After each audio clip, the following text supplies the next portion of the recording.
Maijā, neilgi pirms NBA drafta, Kristaps Porziņģis tika iekļauts Spānijas ACB līgas sezonas simboliskajā jauno spēlētāju izlasē. Mēnesi iepriekš viņš saņēma Eiropas kausa labākā jaunā spēlētāja balvu. Tajā brīdī 19 gadus jaunais liepainieks aizvadīja savu pēdējo sezonu Seviļas sastāvā un kļuva par vienu no komandas balstiem ACB čempionātā. Viņš 33 spēlēs vidēji guva 10,7 punktus un izcīnīja 4,8 atlikušās bumbas, laukumā pavadot vairāk nekā 20 minūtes katrā mačā. Kristapa mamma intervijās bija teikusi, ka Seviļa viņam devusi daudz. Klubā bija skaidra struktūra un darbs ar jaunajiem spēlētājiem, kas ļāva Kristapam attīstīties augstā līmenī. Viņam svarīga bija vide, kur klubam ir laba organizācija un skaidrs plāns. Mēdījos Kristaps bieži teica, ka nav izvēlējies konkrētu NBA komandu. Interese bija no vairākiem klubiem, taču viņš pats gribēja situāciju, kur varētu attīstīties soli pa solim. Toreizējais komandas biedrs Spānijā, Markus Lendrijs, kurš pats iepriekš spēlējis NBA, bija tik pārliecināts Kristapa spējās, ka publiski uzsvēra viņu kā potenciālo drafta pirmo numuru. Lendrijs NBA bija pārstāvējis Knicks, kā arī aizvadījis spēles Celtics rindās, un tāpēc viņa vārdi basketbola vidē skanēja pārliecinoši. Skumji, ka neviens viņu nepazīst, jo viņš spēlēja Spānijā. Domāju, šis čalis ir neticams. Godīgi, Porziņģim ir jābūt pirmajam, ja drafts balstās uz potenciālu, teica Lendrijs. Personīgi uzskatu, ka viņš ir labākais šajā drafta sarakstā. To nesaku tāpēc, ka viņš ir mans draugs. Es zinu basketbolu, esmu spēlējis NBA, es pazīstu NBA spēlētājus. Es teiktu, ja zinātu, ka viņš nav nekas, bet viņš ir ļoti labs. Ja viņš būs zemāk par otro numuru, tad kāds būs pieļāvis kļūdu. Lendrijs arī izcēla Kristapa stiprās puses. Viņš teica, ka Porziņģis spēj izmest precīzus metienus pāri sedzējam, nospēlēt efektīvi tuvāk grozam un pieņemt labus lēmumus, kas NBA ir ļoti svarīgi. Viņš pat vilka paralēles ar Kevinu Durantu, kas tajā laikā bija viena no līgas lielākajām zvaigznēm. Šāds salīdzinājums nebija biešs un parādīja, cik augstu tika vērtēts Kristapa talants. Šajā vecumā viņš jau bija gatavs nākamajam solim. Fiziskās dotības, prasmes un darba attieksme radīja sajūtu, ka priekšā stāv iespēja kļūt par nozīmīgu spēlētāju NBA līmenī. Lendrija teiktais ieskicēja noskaņu basketbola vidē, kur arvien vairāk cilvēku sāka saprast, ka Latvija drīz varētu iedot NBA vienu no interesantākajiem jaunajiem spēlētājiem. Ziemeļamerikā tajā laikā eksperti Porziņģi raksturoja kā daudzpusīgu un atletisku spēlētāju ar lielu izaugsmes potenciālu. Lielākā daļa NBA ģenerālmenedžeru un skautu prognozēja viņam 3. līdz 6. drafta numuru. Viņi uzsvēra, ka Kristapam vēl jākļūst fiziski spēcīgākam un jāatrod stabila loma laukumā, taču talants un prasmes jau bija skaidri redzamas. Gadu iepriekš Orlando Magic bija izrādījuši nopietnu interesi par jauno latvieti, un viņa vārds bieži parādījās arī Philadelphia 76ers un New York Knicks ziņojumos. Pirms drafta Kristaps apmeklēja Lakers, Magic un Knicks treniņu bāzes, kur klubiem bija iespēja redzēt viņu tūmā. Tādos brīžos tiek vērtēts ne tikai meistarības līmenis, bet arī raksturs, attieksme un spēja adaptēties NBA ritmam. Tobrīd Kristaps bija mierīgs un centās sev neuzlikt lieku spiedienu. Pagaidām nav liels uztraukums, bet, kad aizbraukšu uz ASV, noteikti tas parādīsies. Pagaidām nemēģina sev radīt uztraukumu. Kā būs, tā būs, viņš teica pirms drafta. Šie vārdi labi raksturoja tobrīdējo Kristapa pieeju spēlei. Basketbols viņam bija sirdslieta. Viņš pats uzsvēra, ka mīlestība pret šo sporta veidu ir viena no viņa lielākajām priekšrocībām. Nebūsim naivi. Finansiāli iegūmi un slava ir patīkama daļa no profesionāļa dzīves, taču Porziņģim vienmēr svarīgākais bija pats basketbols. Viņš bieži pētīja tādus NBA spēlētājus kā Kevins Garnets, LeMarcus Aldridge un Pau Gasols. Tie bija spēlētāji, no kuriem varēja mācīties. Kristaps saprata, ka drīz nonāks vienā laukumā ar šiem vīriem, un tam jābūt gatavam visos līmeņos. Kad būs jāspēlē pret Garnetu, man jābūt sagatavotam ne tikai fiziski, bet arī psiholoģiski, viņš toreiz teica. Sporta analītiķi tolaik atzina, ka šī pārliecība un spēja domāt par spēli plašāk dod cerību, ka Porziņģis ne tikai iekļausies NBA, bet arī spēs tur augt. Viņš saprata līgas prasības un jau pirms drafta bija gatavs strādāt vairāk par citiem. Tas bieži ir izšķiroši tieši jaunajiem Eiropas spēlētājiem, un Kristapam šī attieksme bija skaidri redzama jau no paša sākuma. Ņujorkas Knicks pirmajā kārtā ar kopējo 4. numuru izvēlas basketbolistu no Liepājas, Latvijas Kristapu Porziņģi. They drafted who? Who the fuck is this? This cocksucker might not even have a fucking green card! Get the fuck out of here, you motherfucker! Who the fuck is this kid? What the fuck did they do? Who the fuck is this? Who the fuck is Tingus Pingus? I never heard of fucking Latvia! You drafted this fucking kid! You stupid motherfuckers, you! Kad 2015. gadā Ņujorkas Knicks draftēja Porziņģi, Knicks fanu reakcija bija pretrunīga. Daži līdzjutēji izvēli sagaidīja ar sajūsmu, savukārt citi vīlušies un iespējams Porziņģa mazatpazīstamības iespaidoti bauda sarūktinājumu un pat ķērās pie izsvilpšanas. The New York Post ziņoja, ka šī vēsā reakcija daļai izrietēja no tā, ka Kristaps bija spēlējis Spānijā, padarot viņu par salīdzinoši nezināmu vienību. Daudziem Knicks atbalstītājiem pārstāvēt Knicks ir mans sapnis. Tā ir lieliski iespēja spēlēt Ņujorkā. Uzreiz pēc nokāpšanas no skatuves sarunā ar ESPN izteicās KP. Ceru, ka varēšu būt daļa no kaut kā īpaša. Tiem, kuri mani nezina, vēlos pateikt, ka esmu basketbolists, kam patīk šī spēle. Esmu citādāks, esmu izsalcis, gribu spēlēt šajā līgā.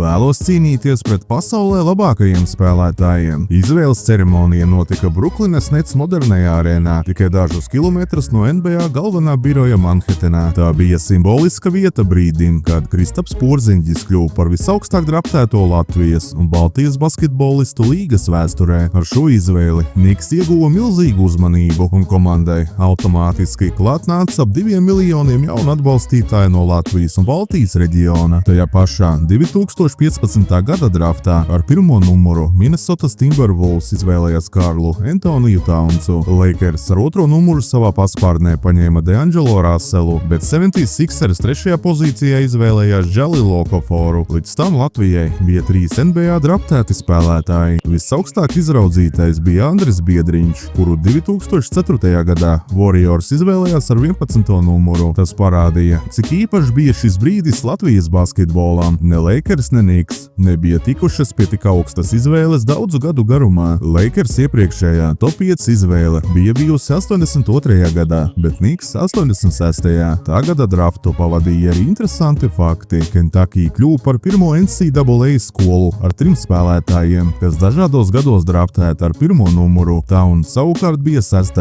NCAA pirmgadnieks pēc kārtas, kurš izvēlēts pirmajā kārtā, kad Porziņģa vārds izskanēja ar 4. numuru. Barclays centrā sākotnējā reakcija bija jaukta, bet kopumā pozitīva. Bleacher Report vēroja dabilējošu pūli, taču ātri parādījās arī skeptiskas balsis. Bijušais Knicks līderis Patriks Ewings atzina, ka šāda reakcija viņu nepārsteidz. Ņujorka, viņš teica intervijā New York Post. Patriks piebilda, ka viņu pašu savulaik gaidīja līdzīga attieksme. Negatīvo reakciju viņš skaidroja ar atpazīstamības trūkumu, jo līdzjutēji Porziņģa spēli nebija redzējuši klātienē. Ewings ir jamaikiešu un amerikāņu izcelsmes bijušais NBA centra spēlētājs, treneris un savas zāles dalībnieks, kurš visu savu spožāko karjeras posmu aizvadīja tieši Ņujorkas Knicks. Viņš ir spēlētājs, kura vārds saistās ar komandas vēstures lielākajiem sasniegumiem. Ewings 15 sezonu laikā kļuva par organizācijas līderi punktos, atlikušajās bumbās, blokos un pārtvertajās bumbās. Viņš aizveda Knicks līdz 94. gada NBA finālam, kur izcēlās ar 30 blokiem finālsērijā un 8 blokiem vienā spēlē. Ewings kļuva par pirmo spēlētāju kluba vēsturē, kurš sasniedza 1000 aizvadītu spēļu robežu Knicks sastāvā, un viņa karjeras laikā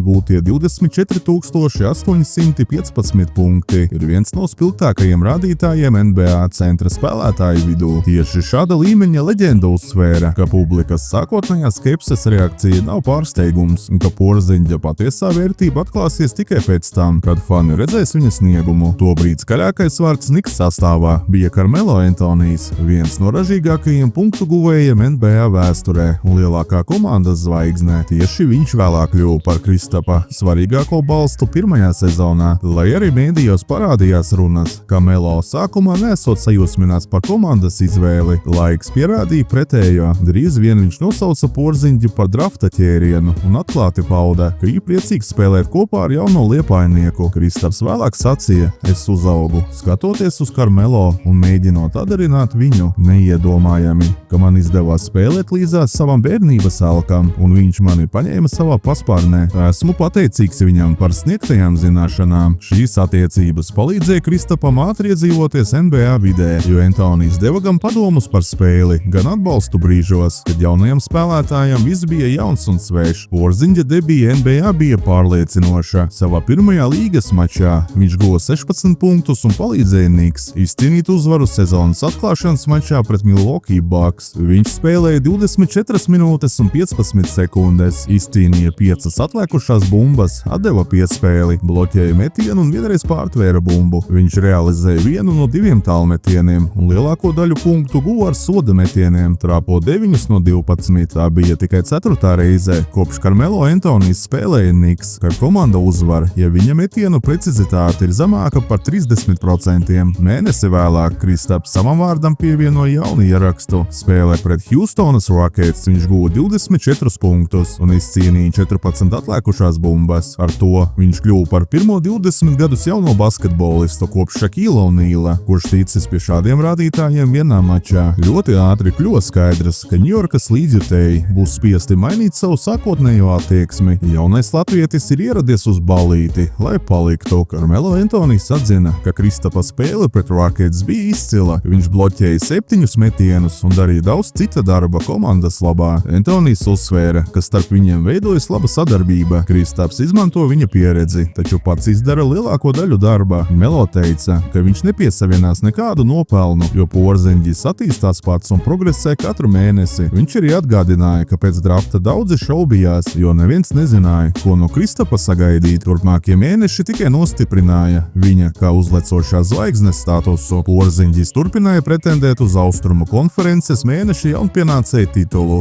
gan decembrī, gan janvārī, atspoguļojot savu konsekvento un izcilo sniegumu. Uzlecošo zvaigžņu izaicinājumā viņš pasaules komandas sastāvā guva 30 punktus. Viņš meta precīzi 7 no 8 2-punktu metieniem, 5 no 8 3-punktu metieniem un 1 no 2 soda metieniem. Viņš spēlēja gandrīz 28 minūtes, izcīnīja 5 atliekušās bumbas, atdeva 4 piespēles, bloķēja 1 metienu un pieļāva 2 kļūdas. 2016. gada pavasarī Kristaps aizvadīja spilgtu spēli pret Bulls. Viņš guva 29 punktus un izcīnīja 10 atliekušās bumbas. Tas bija viņa jaunais karjeras rekords. Viņam pietrūka tikai 1 punkts, lai atkārtotu Patrika Ewinga debitanta sniegumu. Viņš kļuva par pirmo debitantu kopš Ewinga, kurš Knicks sastāvā spējis sasniegt šādus skaitļus vienā spēlē. Dažus mēnešus pēc drafta viņš jau bija kļuvis par vienu no komandas redzamākajiem spēlētājiem. Līdzjutēji, kuri sākumā šaubījās par viņa izvēli, sezonas gaitā mainīja savas domas. Viņš piedalījās 72 no 82 spēlēm un kļuva par nozīmīgu komandas spēlētāju. Sezonas beigas KP izlaida pleca savainojuma dēļ, taču tās nemainīja viņa ietekmi. Vidēji 14,3 punkti un 7,3 atliekušās bumbas parādīja, ka Knicks ieguvuši talantu ar skaidru attīstības ceļu. Viņš ieņēma 2. vietu gada debitanta balsojumā. Balvu saņēma Karls Antonijs Towns. Kristaps tika iekļauts arī NBA debitantu pirmajā komandā. Analītiķi uzsvēra, ka šis bija spēcīgs pamats turpmākajai karjerai.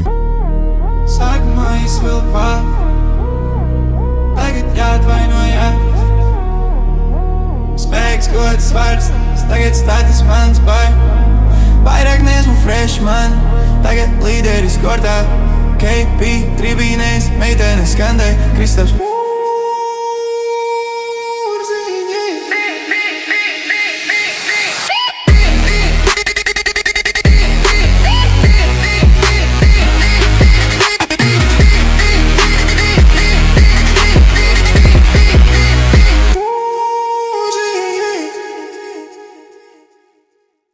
Runājot par Karmelo Antoniju, viņš savu sezonu noslēdz ar 21,8 punktiem un 4,2 rezultatīvām piespēlēm. Tas bija viņa karjeras augstākais rādītājs piespēlēs. Apostot gaisu NBA ritmā, Kristaps nosauc 3 vietas, kur spēlēt viesos šķiet nav vienkārši. Oklahoma, San Antonio un Portlanda rada spiedienu ar skaļiem līdzjutējiem. Spēles tur ir emocionāli smagas. Pretējā pusi Ņūorleāna, tur zāle ir tukša un pilsētas vide viņam nepatīk. Sezonas laikā viņš dzīvo mierīgi. Laiku ārpus laukuma pavada mājās, skatās latviešu raidījumus un atpūšas. Dažreiz vakariņu ārpus mājas, lai nedaudz nomainītu vidi. Sociālo tīklu komentāri viņu neuztrauc. Viņš tos izlasa, bet neatbild. Kā jau dzīvam cilvēkam, dažreiz vēlēšanās ir reaģēt uz idiotiem. Tomēr viņš zina, ka tas neko nemainīs. Ar popularitāti nāk arī uzmanība. Sievietes raksta biežāk, bet viņš saglabā mieru un nepazaudē galvu. Mamma atbalsta viņa progresu. Viņa uzsver, ka tas ir nopelnīts ar darbu. Ceļš nav bijis viegls un slodze ietekmē veselību. Pamati tika likti jau bērnībā,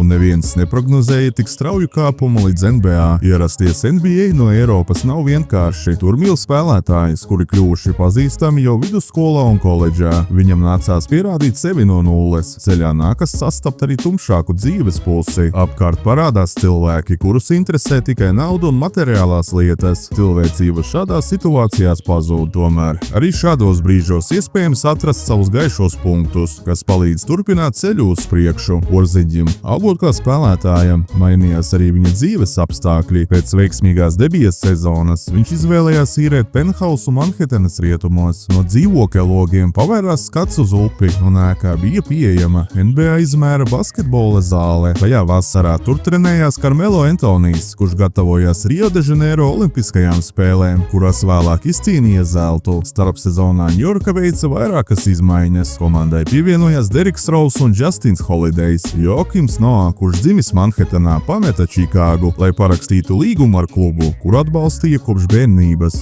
2017. gada sākumā, kad Porziņģis ārstēja savainojumu, viņš piedalījās Džimija Falona šovā. Studijā viņu sagaidīja silta publikas reakcija. Saruna bija viegla un personiska. Džimijs, kurš atbalstanīgs, jautāja par iesauku vienradzis. To Kristapam savulaik piešķīra līgas superzvaigzne Kevins Durants. Viņš paskaidroja, ka sākumā nesaprata, ko tā nozīmē, bet vēlāk uzzināja, ka Durants runā par viņa unikālajām prasmēm. Šovā pieskārās arī tēmai par karsēm meitenēm, par kurām Džimijs pajokoja, ka bez tām spēle zaudētu daļu emociju. Tajā laika nogrieznī Porziņģis demonstrēja teicamu sniegumu. Ar vidēji 25,8 punktiem mačā viņš bija 5. rezultatīvākais spēlētājs NBA.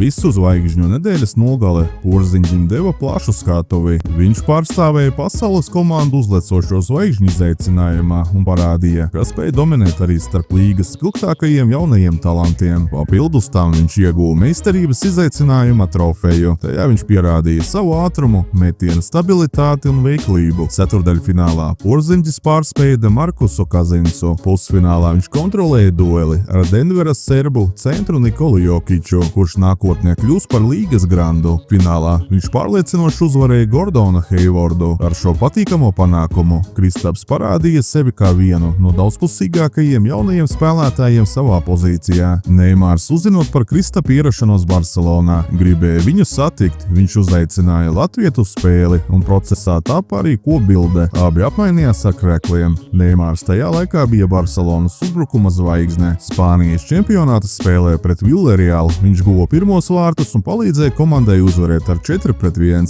2017. gadā Brazīlis bija viens no lielākajām sporta superzvaigznēm pasaulē un stāvēja līdzās tādiem futbola ģēnijiem kā Cristiano Ronaldo un Lionels Messi. Pēc sezonas Knicks piedzīvoja pārmaiņas. Phils Jacksons atstāja prezidenta amatu. Deriks Rouzs parakstīja līgumu ar Clevelandu, kamēr Karmelo tika izmainīts uz Oklahoma City Thunder. Viena no pēdējām Philam Jacksonam svarīgajām idejām Knicks vadībā bija Porziņģa izmainīšana pret tā gada pirmās kārtas izvēli. Mēdījos toreiz parādījās informācija, ka šāda darījuma gadījumā Jacksons būtu izmantojis pirmo numuru, lai izvēlētos Lonzo Ballu. Vēlāk Lakers viņu paņēma ar otro numuru. Jacksons bija īpaši aktīvs tieši pirms NBA drafta, uzstājot, ka Porziņģa izmainīšana esot variants, par kuru jādomā. Pēc Karmelo aiziešanas Kristaps kļuva par komandas galveno spēlētāju. Oktobra beigās un novembra sākumā Porziņģis spēlēja iespaidīgi. Mačā Pret Denveras Nuggets viņš guva 38 punktus. Nepagāja pat nedēļa, kad viņš sasniedza jaunu karjeras rekordu ar 40 punktiem, aizvedot Ņujorkas Knicks līdz uzvarai pret Indianas Pacers. Sezonas sākums bija vēsturisks, tikai 10 spēlēs Porziņģis sakrāja 300 punktus. Neviens Knicks spēlētājs to nebija izdarījis tik ātri. Viņš pārspēja Bernarda Kinga rādītāju, kurš 84. 85. gada sezonas ievadā bija guvis 298 punktus. Kristaps bija komandas rezultatīvākais spēlētājs un līderis blokos. Laikam ejot, viņš tika iebalsots arī savā pirmajā zvaigžņu spēlē. Pēc gandrīz 50 aizvadītiem mačiem notika smagākais brīdis viņa karjerā. Spēlē pret Milwaukee Bucks sadursmē ar Jani Adetokumbo. Porziņģis pārāva ceļgala krusteniskās saites. Knicks bija šokā,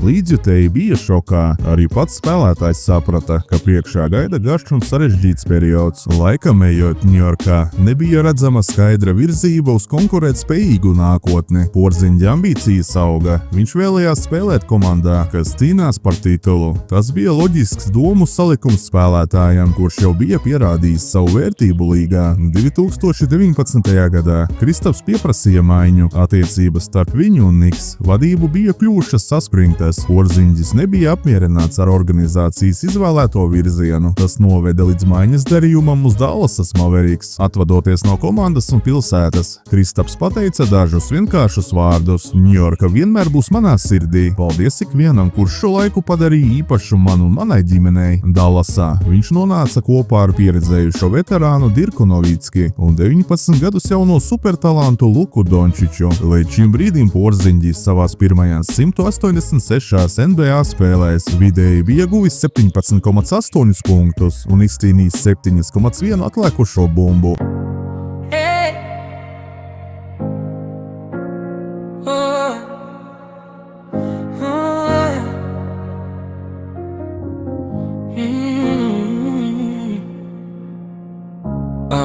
Ar skaļiem švilpiniem sākumā nepieņemts. Latvieti uz ceļiem nenospiest, par to padomā. Spēli pēc spēles tālu no mājām, prom svešumā. Tur tālumā KP regulāri atstāja pilsētu nomodā. Bieži sajūts kā ūdenī verdošā, liekas esmu kā turgā. Bet, kad pārvaru grūtības, koks pēc un mani atkal augšā kosmosā. Stāsts šīs ir par to peldēt vai noslīd. Gudīgi sakot, domās galvā bailes nomirt. Gribu izdzīvot, ar katru spēli palieku arvien labāks, un pretinieks to nevar pārdzīvot. Laukumā esmu gatavs asiņot un slepkavot. Cilvēki, kam eju cauri, bieži nesaprot, ko man katru vakaru atkal un atkal nākas piedzīvot.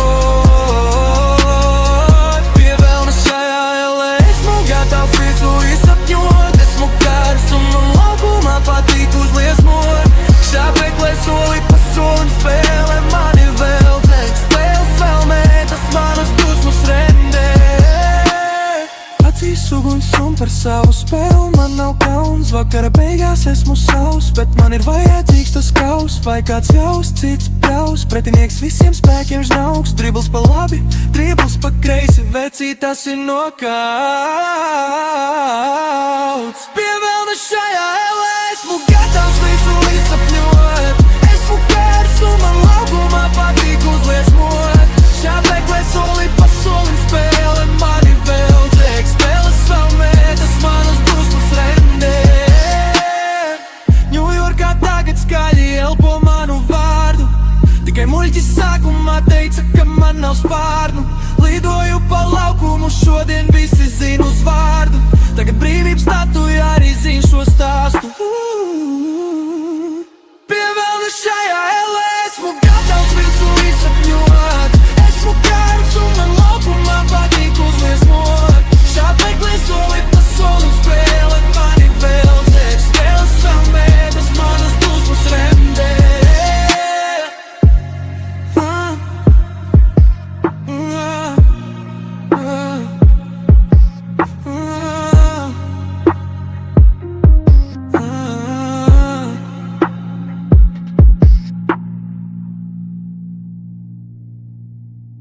Dirks savukārt bija nonācis savas karjeras finišā. Šī bija viņa 21. un pēdējā sezona Mavericks rindās. Viņš pārspēja Kobe Bryanta rekordu par visilgāko karjeru vienā NBA komandā un kļuva par 5. spēlētāju līgas vēsturē, kurš aizvadījis 21 sezonu. Komandu vadīja Riks Karlails, kurš 2011. gadā bija aizvedis Mavericks līdz titulām un līdz tam brīdim bija viens no retajiem cilvēkiem pasaulē, būdams NBA čempions kā spēlētājs, gan kā treneris. Perspektīvē Dallasas vadība cerēja, ka Dončičs un Porziņģa duets nākotnē kļūs par tandēmu, kas spēja satricināt līgu. Īsāk sakot, cerības bija augstas. Kristaps lieliski debitēja Dallasas Mavericks sastāvā. Viņš guva 23 punktus un izcīnīja 4 bumbas zem groza. Uzvarā pār Vašingtonas Wizards mačā pavadīja 29 minūtes, pievienoja 2 piespēles, 1 pārtvertu bumbu un 1 bloku. Bija arī 4 kļūdas un 2 piezīmes. Viņa plus-mínus rādītājs sasniedza +3. Spēles noslēgumā KP izpildīja veiksmīgu alley-oop danku, apturot Wizards mēģinājumu atgriezties mačā. Līdzjutēji sagaidīja viņu ar lielu interesi, un organizācijā parādījās jauna ticība komandas nākotnē. Gada sākumā Kristaps turpināja demonstrēt sekmīgu sniegumu. Viņš guva 38 punktus pret Pacers un tikpat punktus pret Minnesotas Timberwolves. Spēlē pret Houstonu viņš sameta 39. Orlando burbulī Porziņģis vidēji guva 30,5 punktus, izcīnīja 9,5 atlikušās bumbas un atdeva vairāk nekā 2 piespēles. Šajā posmā viņš parādīja, ka spēja veidot stabilu, zvaigžņotu līmeņa sniegumu laukumā. Porziņģa un Dončiča sadarbība ļāva Dallasai sasniegt izslēgšanas spēles. Pirmajā kārtā komandas zaudēja Los Angelesas Clippers. Jau nākamajā sezonā Dallasas Mavericks uzlaboja savu bilanci. Salīdzinot ar iepriekšējo kampaņu, Kristaps Porziņģis saglabāja vienu no galvenajām lomām komandas kodolā. Pēc uzvaras pār Cavaliers maijā komanda nodrošināja Dienvidrietumu divīzijas titulu. Šāds sasniegums pēdējo reizi bija noticis 2009.-10. gada sezonā. Izslēgšanas spēlēs Mavericks 2. gadu pēc kārtas 7 spēlēs piekāpās Clippers. Vienā no regulārās sezonas spēlēm Porziņģis ielādēja 36 punktus pret Pelicans un realizēja 8 tālmetienus, kas bija karjeras rekords. Viņš kļuva par 6. spēlētāju organizācijas vēsturē, kurš vairākas sezonas pēc kārtas vidēji gūs vairāk nekā 20 punktus spēlē. Šajā lokā ir arī Luka Dončičs un Dirks Novickis. Vasarā notika lielas pārmaiņas. Riks Karlails paziņoja par aiziešanu no trenera amata. Donijs Nelsons aizgāja no ģenerālmenedžera amata. Tas bija pirmais gads kopš 2004.-05. gada sezonas bez abiem ilgstošajiem sistēmas elementiem. Izslēgšanas spēlēs Porziņģis saņēma kritiku par savu lomu. Arī pats Kristaps pauda neapmierinātību, kas radīja diskusijas par iespējamu maiņu starpsezonā. Baumas neīstenojās, un viņš turpināja gatavoties jaunajai sezonai. Porziņģis publicēja ierakstu Instagramā ar solījumu kļūt stiprāks un precīzāks. Viņš sevi nosauca par vienradzi 2.0. Šis paziņojums radīja gaidas fanu vidū, jo viņi gribēja redzēt Porziņģa sniegumu jaunā līmenī. Par jauno galveno treneri tika nolīgts Jasons Kīts, kurš pārņēma vadību. Jasona iecelšana nozīmēja, ka Porziņģim šī būs 6. reize ar jaunu galveno treneri 7 NBA sezonu laikā. Kīts savu spēlētāju karjeru sāka tieši Dallasā un aizvadīja tur 2 atsevišķus posmus, kas piešķīra situācijai papildu simbolisku nozīmi. 2021. gada starpsezona Porziņģim bija īpaša. Tā bija pirmā reize kopš debijas līgā, kad viņam nebija rehabilitācijas procesa. Tas ļāva sagatavoties sezonai ar lielāku fokusu uz treniņiem un spēles attīstīšanu. Nākamā gada janvāra beigās KP aizvadīja savu pēdējo maču Mavericks sastāvā, spēlējot pret Indianas Pacers. Spēles laikā Porziņģim nācās pamest laukumu ceļgala sasituma dēļ, kas signalizēja par iespējamu jaunu pavērsienu viņa nākotnē. Pēc nepilnām 2 nedēļām Mavericks veica nozīmīgu maiņas darījumu. Viņa Kristapu nosūtīja uz Wizards, aizsākot jaunu nodaļu viņa karjerā. Pārējie bija būtiska gan spēlētājiem, gan organizācijai, jo Dallasa šķirās no viena no komandas centrālajiem elementiem. Porziņģa maiņa radīja rezonanci visā līgā. Luka Dončičs atzina, ka šis solis viņu pārsteidza. Laika gaitā viņu savstarpējā sadarbība nebija izveidojusies tik efektīva, kā sākotnēji cerēts, un organizācijai nācās meklēt citu komandas virzienu, veidojot sastāvu ap Dončiču. Klāt nāca vēl viens faktors - Porziņģim ritēja 3. gads 5 gadu līgumā, kura vērtība pārsniedza $150 miljonus. Šis līgums kopā ar viņa svārstīgo sniegumu laukumā lika Dallasas vadībai rūpīgi izvērtēt latvieša nākotni un komandas finansiālo stabilitāti. Drīz bija jānoslēdz jauns plānotais maksimālais līgums ar Luku Dončiču, kura debitanta kontrakts tuvojās beigām, tāpēc organizācijai bija svarīgi veidot sastāvu un skaidru ilgtermiņa plānu. Porziņģis situāciju pieņēma profesionāli un uzsvēra, ka NBA biznesa puse darbojas pēc skaidriem principiem. Maiņas darījumi ir ierasti un spēlētājiem jāspēj adaptēties. Arī iezīmēja jaunu posmu Mavericks sastāva būvēšanā, Dončičam pielāgojoties citai rotācijai un dinamiskajiem uzdevumiem. Maiņa izraisīja dalītas emocijas. Daļa līdzjutēju pauda optimismu par jauno virzienu un potenciālajiem papildinājumiem. Citi bija neapmierināti ar Porziņģa aiziešanu, jo komandas identitātē viņš bija nozīmīgs posms. Tas atspoguļoja to spriedzi, kas bieži pavada lielus lēmumus organizāciju līmenī. Sezonas laikā Porziņģis vidēji bija guvis 19,2 punktus un izcīnījis 7,7 atlikušās bumbas. Komandas līderis bija Dončičs ar 26 punktiem, 8,9 atlikušajām bumbām un 9,1 rezultatīvu piespēli. Žurnālists Brets Townsends norādīja, ka maiņa bija saistīta arī ar spēlētāju veselības riskiem. Mavericks vēlējās stabilu sastāvu izslēgšanas spēļu laikā, un klubs nebija pārliecināts par Porziņģa fizisko stāvokli ilgtermiņā.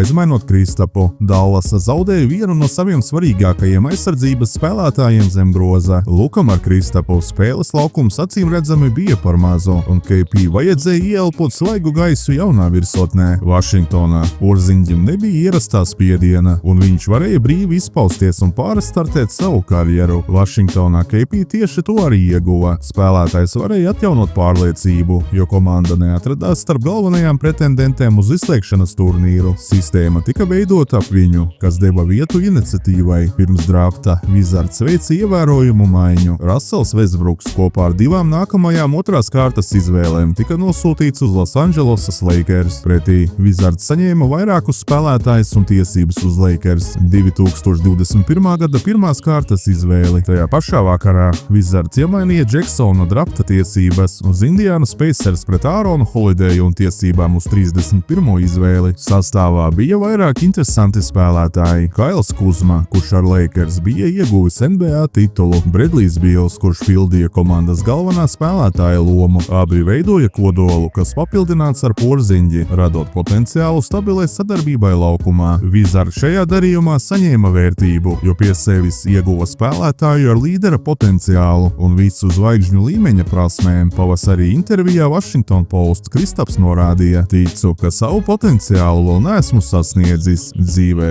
meklēju mieru, nevēlos dzīvot hausā, bet gan mierā ar to, kas es esmu." Pirmajā spēlē 6. martā viņš guva 25 punktus pret Pacers un uzreiz ieguva uzticību komandā un līdzjutēju vidū. Pēc pirmajām 13 spēlēm viņš vidēji guva 21,8 punktus, izcīnīja 8,3 atlikušās bumbas un atdeva 3,1 piespēli. KP laukumā pavadīja 28 minūtes un demonstrēja stabilu līmeni. Martā mačā pret Lakers Porziņģis izcēlās ar vienu no labākajiem sniegumiem šajā laika sprīdī. Spēlē virzoties beigām, viņš ar spēku iedankoja pāri LeBronam Jamesam. LeBrons tajā vakarā kļuva par otru visu laiku rezultatīvāko NBA spēlētāju. Porziņģis guva 16 no saviem 27 punktiem pēdējā ceturdaļā. 3 no šiem punktiem nāca ar tālmetienu 38 sekundes pirms fināls vilpes, kas nodrošināja 6 punktu pārsvaru un pavēra ceļu uz uzvaru. Šajā mačā Porziņģis nospēlēja 25 minūtes un 54 sekundes. Viņš realizēja 8 no 14 divpunktu metieniem, 1 no 3 trīspunktniekiem un 8 no 10 soda metieniem. Statistiku noslēdz ar 3 atlikušajām bumbām, 5 piespēlēm, 1 pārtvertu bumbu, 2 kļūdām un 5 piezīmēm. James šo spēli noslēdz ar 38 punktiem un 10 atlikušajām bumbām. Lebrons karjeras laikā tobrīd bija guvis 36,947 punktus, kas bija par 19 vairāk nekā Karlam Melonam, bet par 1440 mazāk nekā Karimam Abdulam Džabaram. Jau nākamajā sezonā Wizards otro gadu pēc kārtas izkrita no izslēgšanas spēļu cīņas. Izredzes sabruka aprīļa sākumā pēc zaudējuma Knicks un Hawks uzvaras pret Mavericks. Klubā sekoja izmaiņas un no amata tika atlaists ģenerālmenedžeris un basketbola operāciju prezidents Tomijs Šepards. Marta sākumā Porziņģis aizvadīja savu karjeras līdz šim spilgtāko spēli. Viņš guva 40 23 punktus pret Atlantu, realizējot 17 no 22 metieniem no spēles un 7 no 10 3-punktu metieniem. Viņš pievienoja 5 atlikušās bumbas un 5 piespēles. Vašingtonā Porziņģis atguva savu elpu. Viņš pierādīja, ka ir augsta līmeņa spēlētājs, nevis iepriekš uzliesmojis, varbūt pat pārvērtēts talants. Sezonā viņš vidēji guva virs 23 punktiem ar 49,8% precizitāti no spēles. Aizsardzībā un spēlē postā viņš bija viens no efektīvākajiem līgas garajiem. Parasti tur augšā novērtē smagu darbu, neatlaidību un spēju pārvarēt dzīves šķēršļus. Šī attieksme bieži atnes dāsnu likteņa soli vai negaidītu notikumu pavērsienu. Pateicoties šiem faktoriem un KP sniegumam laukumā, viņš nonāca to spēlētāju lokā, par kuriem cīnās vadošās NBA komandas. Tas vidū bija arī Bostonas Celtics. Tas uzreiz radīja jaunu interesi latviešu līdzjutēju vidū. Ja hokejā jau bija savi NHL čempioni, radās elementārs jautājums, kad basketbolā parādīsies pirmais NBA čempions no Latvijas. Procesā Celtics uzsāka sarunas ar Vašingtonas Wizards un Losandželosas Clippers par 3 komandu maiņu, kas Kristapu aizvestu uz Bostonu. Šis darījums izjuka. Bostona atteikšanos nepieņēma un atrada citu trešo pusi Memphisas Grizzlies. Beigās Porziņģis devās uz Bostonu. Markus Smarts pievienojās Grizzlies, bet Vašingtona ieguva Taju Džonsu, Danilo Gallinari un Maiku Muskalu. Bostona no Memphisas saņēma vēl 2 pirmās kārtas izvēles, bet Celtics nosūtīja Wizards komandai tā gada 35. drafta izvēli. Šī nebija pirmā reize, kad Kristapa vārds bija saistīts ar Bostonu. 2017. gadā Knicks prezidents Phils Jacksons jau veda sarunas ar Celtics. Viņš prasīja 3. drafta numuru, ar to Celtics toreiz izvēlējās Teitumu. Pirmās kārtas izvēli 2018. gadā, kā arī Jaylenu Braunu un Džeju Crowderu. Bostonai tas bija par daudz. Celtics īpašnieks Viklivs Grausbeks teica, ka Kristaps ir spēlētājs, kurš ceļas un krīt kopā ar komandu. Viņš piebilda, ka KP pats izvēlējās Bostonu, lai gan interese bija no vairākām komandām. Viņš gribēja būt šeit un cīnīties par čempiona grēdzenu. Komandas balsti palika Jasons Teitums un Jaylens Browns, kurš tobrīd bija vislabāk apmaksātais spēlētājs NBA vēsturē. Tajā pašā laikā komanda zaudēja Markusu Smartu, kurš bija ilglaicīgākais Celtics basketbolists kopš 2014. gada draftā. Kristaps pēdas iekaisuma dēļ nevarēja palīdzēt Latvijas izlasē pasaules kausa fināla turnīrā. Tas bija grūts, bet loģisks lēmums. Celtics iepriekšējā sezonā izcīnīja 57 uzvaras un Austrumu konferencē ierindojās 2. vietā, atpaliekot tikai no Milwaukee Bucks. Organizācijas mērķis bija NBA tituls. Pēdējo reizi to izcīno 2008. gadā. Kristaps norādīja, ka citur bija lielāki finansiāli piedāvājumi, bet iespēja spēlēt Bostonā viņu uzrunāja visvairāk. To brīdi, kad viņš iegāja arēnā, viņš raksturoja ar skaidru sajūtu, ka šeit uzvara ir vienīgais, ko prasa. Tā ir atbildība, bet pozitīvā nozīmē. Bostonas sastāvā KP debija notika viņam pazīstamajā Madison Square Garden arēnā pret Ņujorkas Knicks komandu, kurā sākās viņa NBA ceļš. Celtics izcīnīja uzvaru 108-104. Kristaps laukumā pavadīja 38 minūtes, guva 30 punktus un izcīnīja 8 atliekušās bumbas. Viņam bija labākais plus-mínus rādītājs komandā – +13. Šī spēle kļuva par rezultatīvāko debiju Celtics vēsturē. Līdz tam rekords piederēja Dominikam Wilkinsam ar 25 punktiem 94. gadā. Kristapa ierastais numurs 6 tika iemūžināts par godu Billam Russellam, tāpēc viņš Bostonā izvēlējās bezgalības skaitli – 8. numuru. Pēc vairākām spēlēm sezonas sākumā Bleacher Report apskatnieks Zaks Baklijs raksturoja, ka neatkarīgi no tā, cik augstas prasības ir izvirzītas, Kristaps spēj tās izpildīt. Viņš iezīmēja, ka spēlētājs ir paplašinājis uzbrukuma iespējas un pievienojis vairāk variāciju, jo spēj izkārtot metienus pats sev.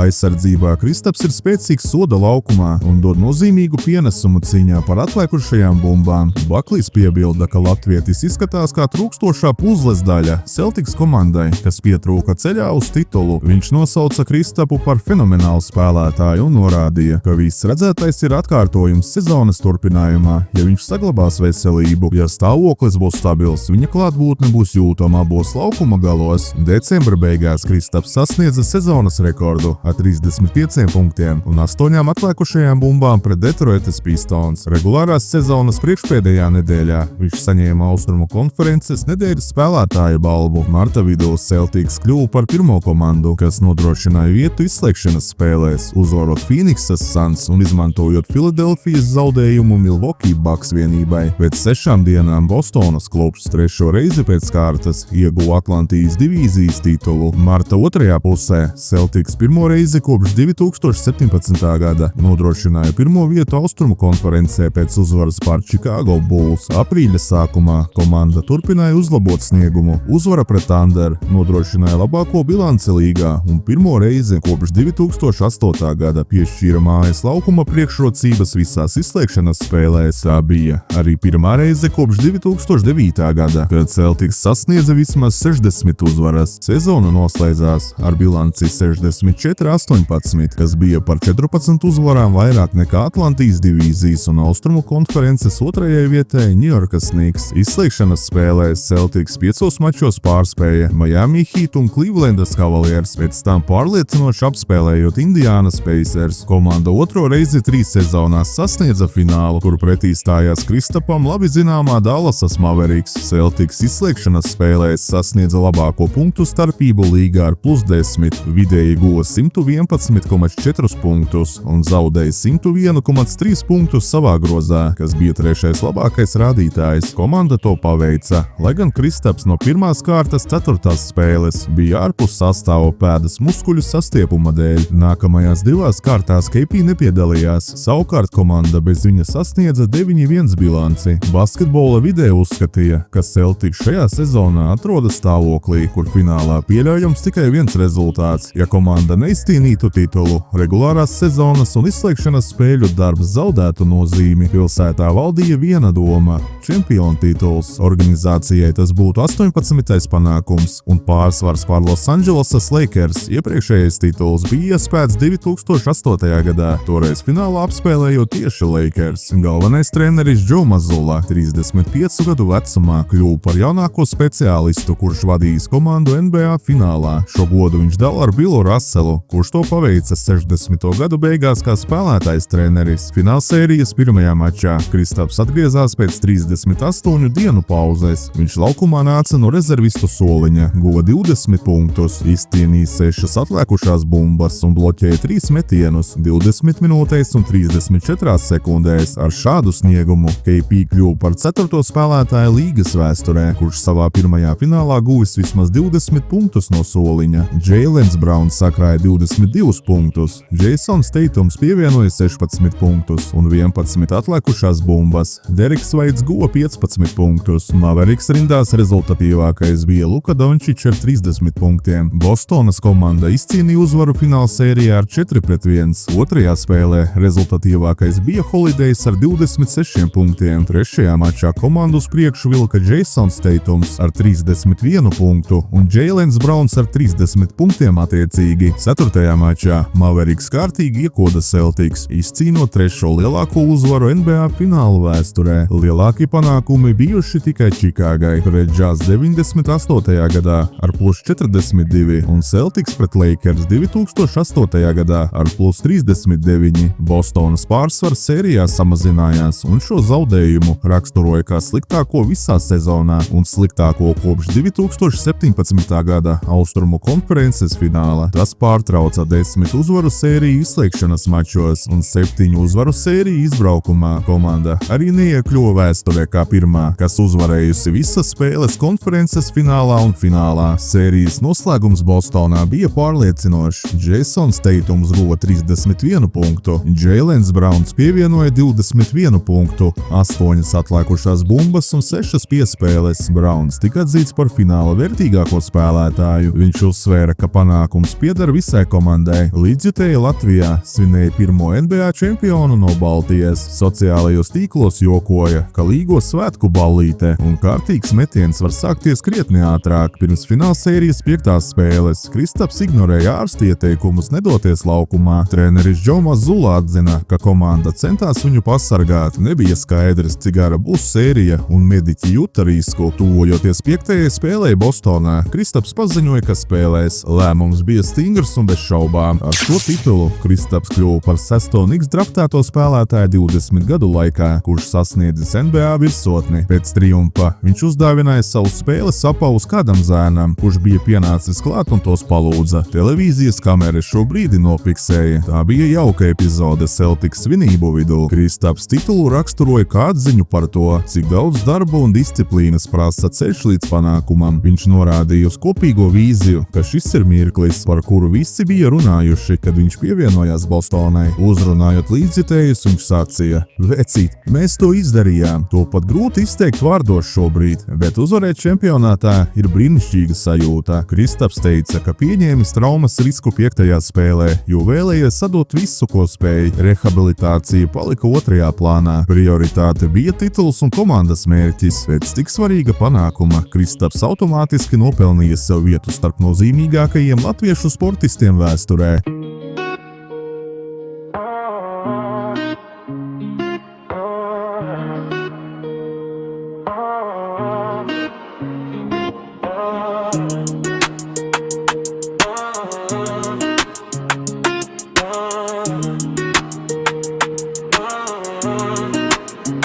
Man nevar pieskarties, līdz manim nevar aizsniegties. Nevar apturēt, pretinieks 1-1 man spējīgs noturēt. Nevar atšifrēt, bez spēcīgs vinnēt, atliek tikai riskēt. Nevar satricināt, nav jaudas pret mani spridzināt. Atliek tikai skatīties, ar nolaistam galvam varat macīties. Spogulī pēc spēles sacīties, mums visiem ir cilvēcīgi kļūdīties. Halo tauta, 3-7-1 no Latvijas vana. Esmu NBA čempions, bērnības sapnis grozā ceļu kā Indiks skorpions. Tik tak laiks ir pienācis, kā klāvā numur 1 medaļons. Apturēt man nav iespējams, šeit vajadzīgs pēc leģions. Lai piedod Baltijā, bet pirmais NBA čempions ir Latvijā. No Kurzemes caur Zemgali, no Vidzemes uz Latgali. Vienmēr kopā ar jums mani tautieši latvieši. Tribīnē skan mana vārda atbalsts. Tikai Lietuvā kāds pēkšņi burtus aizmirs. Laikam tāpēc, ka esmu mūsu draugus apsteidzis. NBA virsotens acis ir labs, tagad arī šajā lapusē ir savs stāsts. Uz pleciem milzīgs atbildības svars, spēcīgs gars, vējš, ūdens, zeme, gaiss. Esmu 5. elements, izcilības absolvents. Laukumā pareizās frekvences, atslēgas no jebkuras slēdzenē. Halo tauta, 3-7-1 no Latvijas zvana. Esmu NBA čempions, bērnības sapnis grozā dzeļu kā Indiks skorpions. Tik tak laiks ir pienācis, kā klā numur 1 medaļons. Apturēt mani nav iespējams, šeit vajadzīgs pēc medaļons. Mirklis šis ir skaists, esmu pirmais, un tas ir mans laiks.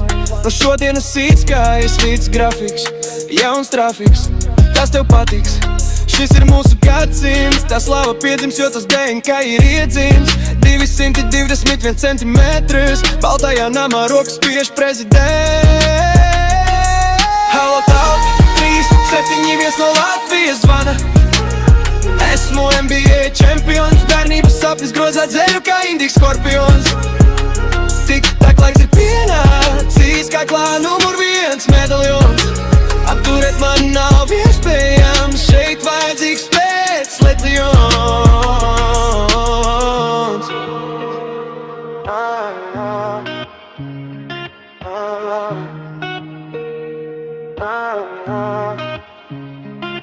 Tālāk viņš skatījās uz nākamo mērķi. Vēl viens tituls. Pirmajā sezonas mačā Bostona atkārtoja NBA rekordu realizētajos 3-punktu metienos. Kristaps savā 2. sezonā ar Bostonu aizvadīja tikai 42 spēles. Viņu apturēja potītes savainojums un citas veselības problēmas. KP laukumā atgriezās novembra beigās uzvarā pret Losandželosas Clippers. Viņš guva 16 punktus, izcīnīja 6 atlikušās bumbas, atdeva 2 piespēles un bloķēja zaudēja 2 metienus. Marta vidū Bostonas komanda nodrošināja vietu izslēgšanas spēlēs. Tā bija 11. sezona pēc kārtas. Kristapa vidējais spēles laiks bija 28 minūtes 48 sekundes. Rezultatīvitāte sasniedza 19,5 punktus. Tas bija par 0,6 punktiem mazāk nekā gadu iepriekš. Čempionu sezonā viņš vidēji guva 20,1 punktu. Bloķēto metienu rādītājs sasniedza 42,6%. No visiem viņa metieniem 51% bija metieni lēcienā. Uzbrukumā viņš noslēdza 25,3% Celtics epizožu ar metienu, piespēli, soda metieniem vai kļūdu. Tas bija 3. rādītājs komandā. Metienu efektivitāte sasniedza 57,1%. Peytons Pritčards bija 1. vietā ar 62,2%. Playoff 1. kārtā Bostonas komanda 5 spēlēs pārspēja Orlando Magic. Nākamajā kārtā NBA favorīti zaudēja Ņujorkas Knicks 6 spēlēs. Uz rezultātu ietekmi atstāja vairāki apstākļi. Komandas un līgas zvaigzne Jasons Tatums cieta ahilēja cīpslas traumu. Bostonas vienība izstājās pirms konferences fināla pirmo reizi kopš 2021. gada. Playoffā Kristaps 11 spēlēs vidēji 21 minūtē guva 7,7 punktus un savāca 4,6 atlikušās bumbas. Regulārajā čempionātā viņam līdz tam brīdim bija 501 spēle, vidēji 31 minūtē gūti 19,6 punkti, 7,8 atlikušās bumbas, 1,8 piespēles un 1,8 bloki. Izslēgšanas spēlēs 28 mačos vidēji 26 minūtēs 11,9 punkti. Ņemot vērā līgas algu griestu noteikumus, Bostonas komanda bija spiesta samazināt izdevumus par vairākiem $10 miljonu, lai izvairītos no stingriem ierobežojumiem. Kristapa regulārā veselības situācija un alga radīja augstu iespēju, ka tieši viņš kļūs par vienu no galvenajām maiņas opcijām, kas ļautu atvieglot kluba finansiālo slodzi. Jūnija 2. pusē notika 3 komandu darījums, kurā Porziņģis nonāca Atlantā. Nepilnas diennakts laikā Bostonas komanda noslēdza 2 lielas vienošanās spēlētāju tirgū. Viena no tām bija Drew Holideja pārcelšanās uz Portlandu. Kopējais ietaupījums sasniedz ap $180 miljoniem. Šī summa būtu jāmaksā par algu griestu pārsniegšanu, ja maiņas netiktu veiktas. Pēc darījuma Kristaps pauda pateicību Bostonai. Viņš teica, ka pilsētai un klubam vienmēr būs īpaša vieta viņa dzīvē. Viņš pateicās treneriem, personālam, komandas biedriem un līdzjutējiem, uzsverot, ka ir pateicīgs par piedzīvoto šajā organizācijā.